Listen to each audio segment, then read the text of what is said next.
जब पुरंजनी हंसती है तो राजा भी हंसते हैं, रोने लग जाती है राजा भी रोने लग जाते हैं। जब बैठ जाती है पुरंजन भी बैठ जाते हैं, और वो चलने लगती है तो राजा पुरंजन भी चलते हैं। यही तो हालत हो रही है हमारी, और क्या है।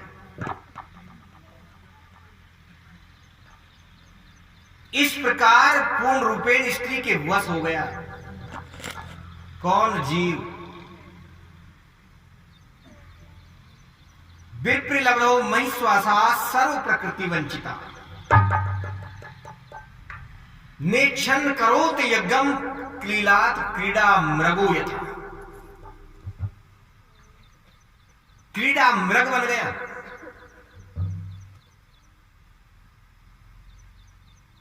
बिना पूछे कहीं जाता नहीं था, पहले पुरंजनी की आज्ञा लेता फिर जाता। लेकिन एक बार गलती हो गई महाराज, बिना पूछे ही शिकार करने के लिए चल दिए। सैकदा मई श्वासार्थम पंचमा गमो दीपम द्विचक्रमे कांक्षो त्रिवेणु पंचुबंधुरम। पंचप्रस्थ नाम का एक स्थान है, वहां पर चले गए घने जंगल में और शिकार कर रहे हैं। निर्दयता पूर्वक शिकार कर रहे हैं, भैंसों की, नीलगाय की, हरण की, अनेक प्रकार के पशुओं को मार रहे हैं।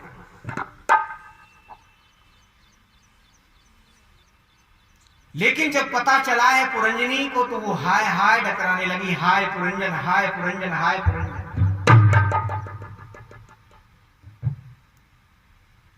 सखियां समझा रही हैं लेकिन एक नहीं सुनी।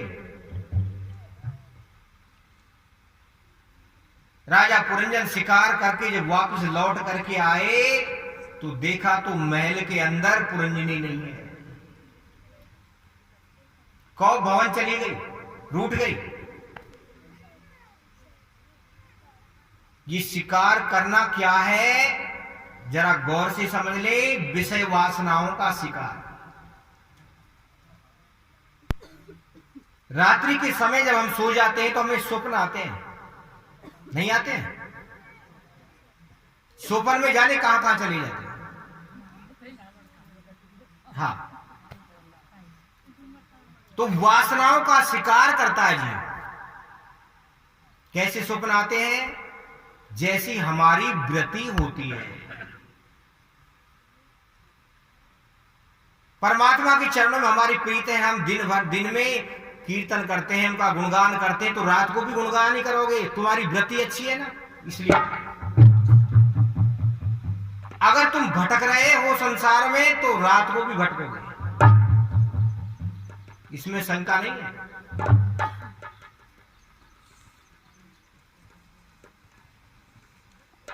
और जब तुम स्वप्न के अंदर जाओगे, भटकाव संसार में कर लोगे तो तुम्हारी पुरंजनी रूठ जाएगी। कौन? बुद्धि। अच्छे काम करके आते हैं तो बुद्धि प्रसन्न होती है, और वासनाओं में मन लगाते हैं तो नाराज हो जाती है।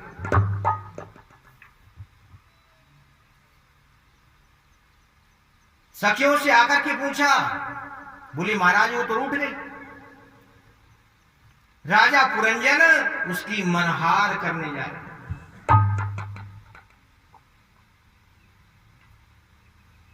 जैसे तैसे उसे मनाया।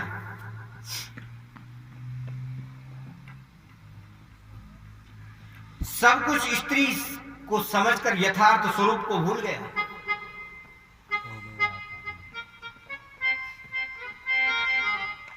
उनके संयोग से 11 पुत्र और 110 पुत्रियां हुई। ज्ञान और अज्ञान की वृत्तियां हैं, वृत्तियां अनेक प्रकार से उत्पन्न हो जाती हैं।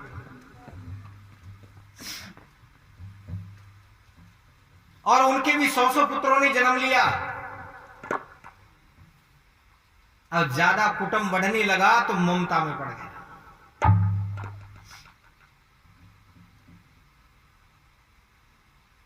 गंधर्व लोक से एक राजा आए जिनका नाम है चंडवेग। जिनके साथ में 360 गंधर्व हैं और 360 ही गंधर्वनियां हैं। गंधर्व सफेद रंग के हैं और गंधर्वनियां काले रंग की। ये क्या है? चंडवेग काल का चक्र है। काल का जो चक्र है ना वो घूम रहा है, बड़ी तेजी से घूम रहा है, देर नहीं है, जल्दी आ जाता है। और गंधर्व गंधर्वनियां क्या है? दिन रात, रात काली होती है, दिन सफेद होते हैं।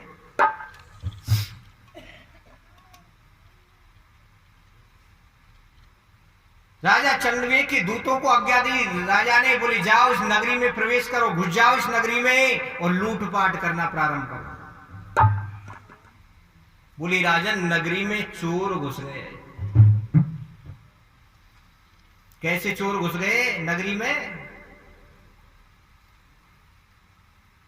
काम क्रोधो मतलोभ मोह देह तिष्ठति तस्करा ज्ञान रत्न भारे तस्मात जागृही जागृही।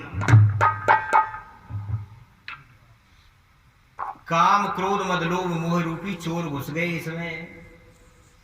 नगरी में जब चोर घुस जाएंगे, जब घुसेंगे, जब पहरेदार नहीं रहेगा। कौन सा पहरेदार? परमात्मा के नाम रूपी पहरेदार नहीं है ना, तो घुसेंगे चोर। और जब चोर प्रवेश कर गए तो लुटेंगे, अवश्य लुट जाएगी नगरी। और जब नगरी लुटेगी तो खोखली हो जाएगी, क्या बचेगा हमारे पास? बचाना है तो पहरेदार मजबूत रखो।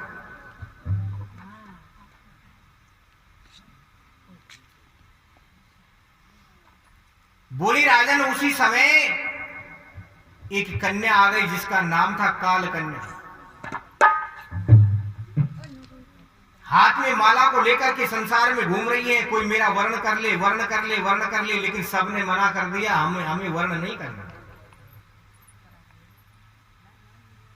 इसलिए उसका नाम दुर्भगा पड़ गया।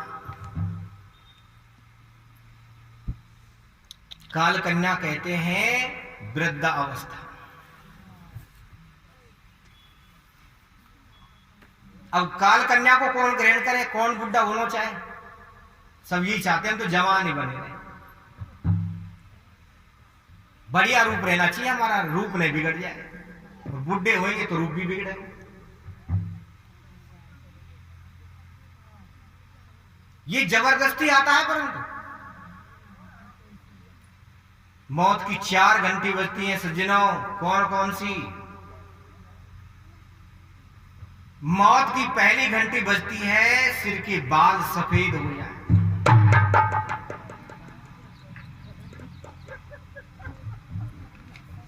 समझ लो घंटी बज गई है, अब पहली जाना पड़ेगा।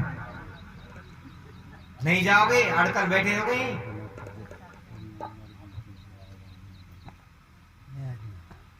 मौत देवी कहती है तुमने बड़े बड़े तेल लगाए थे, सुगंधी तेल, जुल्फे निकाली, केसों को बहुत सजाया, फिर भी सफेदी आ गई। रखवाली तो बहुत करी। ठीक है, अब हाथ में माला लेकर के भजनी शुरू कर दो, सफेदी आ गई तो। पर जीव नहीं मानता सज्जनों। अगर सफेद आने लग जाए तो ऐसा बढ़िया तेल लगाएगा जो ऐसा होना चाहिए जो काले पड़ जाए थोड़े।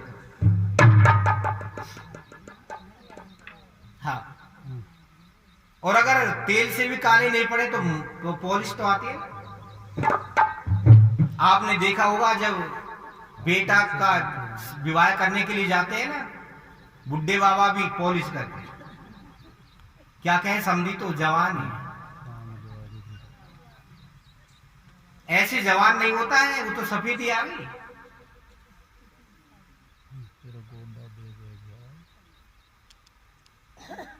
बोली राजन फिर भी अगर हाथ में माला नहीं आई ना तो पहली तो बजी गई, सो बज गई, दूसरी ओर बजेगी। दूसरी घंटी बजी तो कैसी बजी? आंखों की लाइट कम कर गई।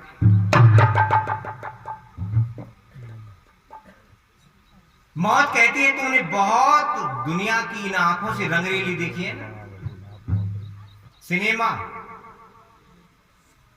दुनिया का सुख दुख देखा है इन आंखों से। बोले अब एक काम करो, बहुत देख लिया संसार में, अब अंदर देख लो, अपने अंदर झांक कर देख लो क्या करने आए थे और क्या कर रहे हैं। अपने अंदर झांक के देखो तो सही।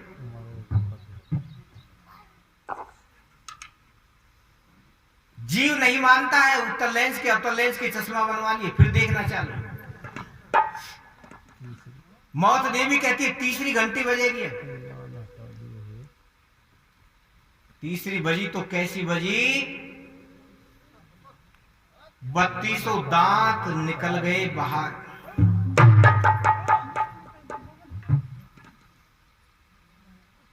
खिड़की खत्म,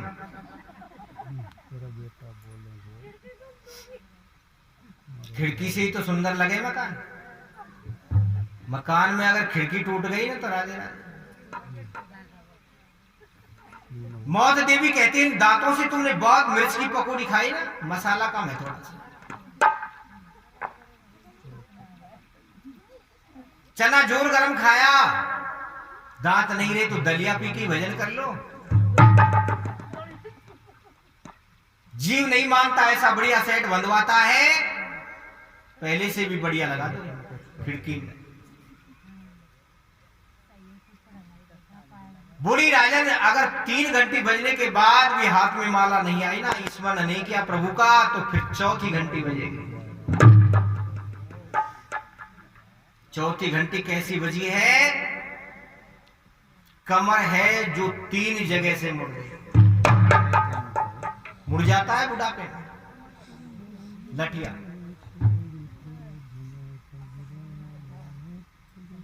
मौत देवी कहती है तुम बड़े छाती तान कर चलते थे ना, मेरा जैसा कोई बलवान ही नहीं, अब कैसे मुड़ गई। मैं भोगी हूं, मैं पंडित हूं, मैं जिलाधीश हूं, मैं कलेक्टर हूं। भैया बोले अब कमर झुक गई ना तो खुद भी झुक जाओ, तो झुक जाओ। राम राम करना सीखो, प्रणाम करना सीखो, गोविंद का कीर्तन शुरू करो। लेकिन राजन बोले 4 घंटी बजने के बाद भी जीव नहीं मानता है, तो फिर घंटी वंटी नहीं बजेगी, फिर तो घंटा ही बजेगा।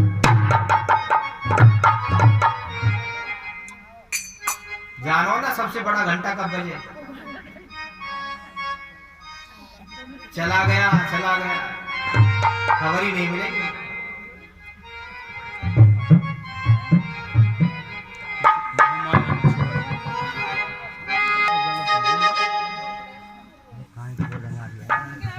इस भांति से सज्जनों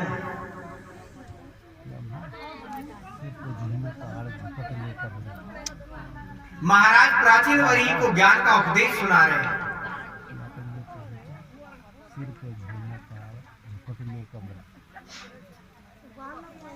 इन कथाओं का आशय यह है राजन,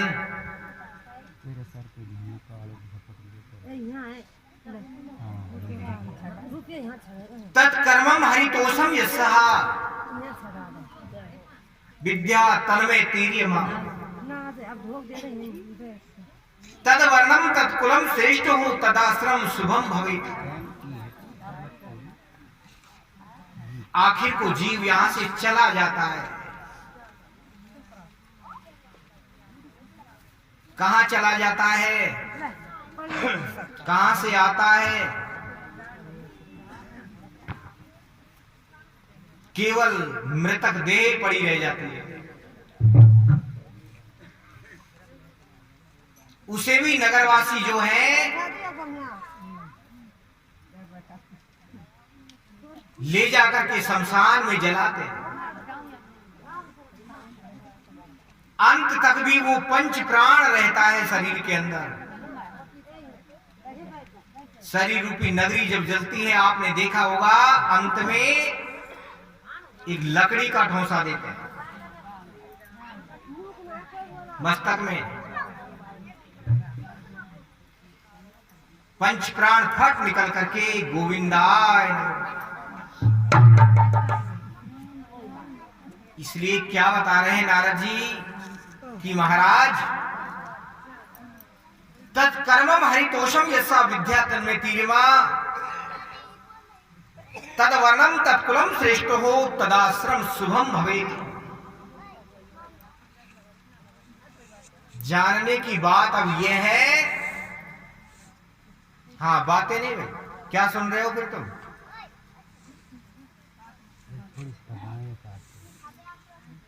एक बात कर लो।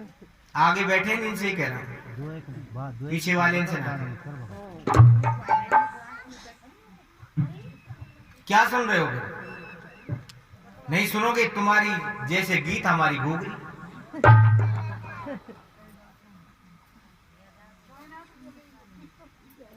ये पता नहीं है कि हम क्या कह रहे हैं, तुम अपनी कथा कह रहे हो। क्या सीख के जाओगे? शाम को पूछेंगे क्या बताया पंडित जी ने,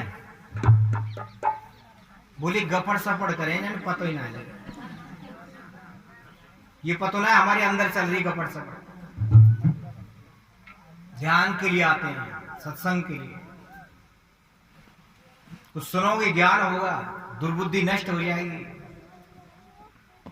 ज्ञान से हृदय में प्रकाश होगा। उजाला करने के लिए आते हैं कि अंधेरा करने के लिए? भीतर बैठे हो, बोलो, जब भी तुम बोलो। जब तक नहीं हुए हृदय में उजाला तो भाई बैठे बैठे खुजा हृदय में ना उजाड़ो।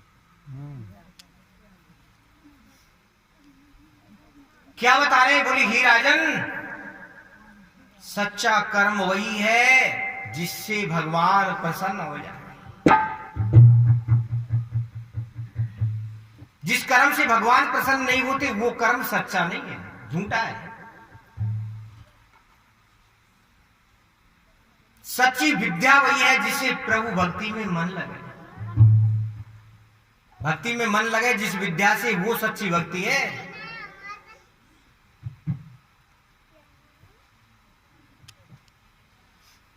राजा को ज्ञान हो गया, अपना राजपाट त्याग कर किसी दिवन को चले गए।